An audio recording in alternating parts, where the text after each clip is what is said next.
অন্তর্বর্তী সরকারকে সহযোগিতায় জাতীয় ঐক্যের আহ্বান জানিয়েছেন বিএনপির স্থায়ী কমিটির সদস্য আমির খসরু মাহমুদ চৌধুরী। তিনি বলেছেন, এই মুহূর্তে এর বিকল্প নেই। গতকাল রবিবার দুপুরে এক আলোচনা সভায় তিনি এই আহ্বান জানান। ঢাকা রিপোর্টার্স ইউনিটি কার্যালয়ে এমবি পার্টির উদ্যোগে অন্তর্বর্তীকালীন সরকারের 1 মাস কেমন গেল, কেমন যেতে পারত শীর্ষক আলোচনা সভাটি হয়।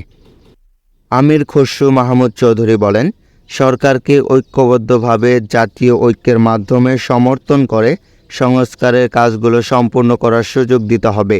যে শক্তি বাংলাদেশের রাজনৈতিক, অর্থনৈতিক ও সামাজিকভাবে ধ্বংস করে দিয়েছে, তাদের পরাহত করতে হলে অন্তর্বর্তীকালীন সরকারকে সমর্থন করতে হবে।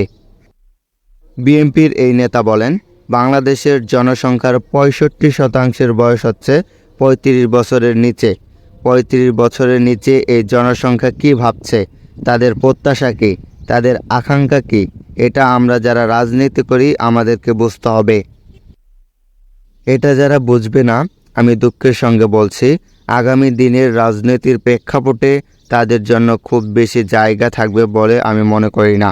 সরকারের উদ্দেশ্যে নাগরিক ঐক্যের সভাপতি মাহমুদুর রহমান মান্না বলেন, জাতীয় ঐক্যমতের ভিত্তিতে সংস্কার না হলে তা কোনোদিনই সফল হবে না।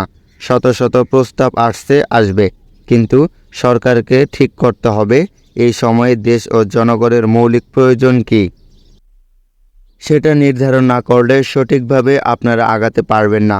কোনো বিতর্কিত বিষয় নিয়ে আলোচনা অন্তর্বর্তী সরকারের কাজ নয়।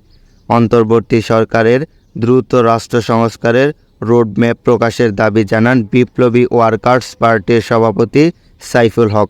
তিনি বলেন, সংবিধানের অনেক কিছু সংশোধন করতে হবে। এর জন্য সব মত ও পক্ষের মধ্যে বোঝাপড়া জরুরি।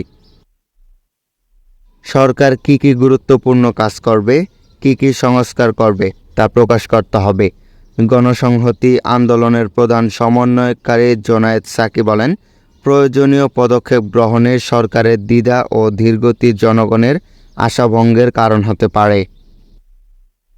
এবি পার্টির আহ্বায়ক AFM সোলাইমান চৌধুরীর সভাপতিত্বে এবং সদস্য সচিব মুজিবুর রহমান মঞ্জুর সঞ্চালনায় আলোচনা সভায় আরও বক্তব্য দেন জাতীয় পার্টির কাজী জাফর, গণফোরামের সাধারণ সম্পাদক সুব্রত চৌধুরী, খেলাফত মজলিসের আহমেদ আব্দুল কাদের, ইসলামী আন্দোলনের প্রেসিডিয়াম সদস্য আশরাফ আলী আকন্দ, রাষ্ট্র সংস্কার আন্দোলনের হাসনাত কাইয়ুম প্রমুখ।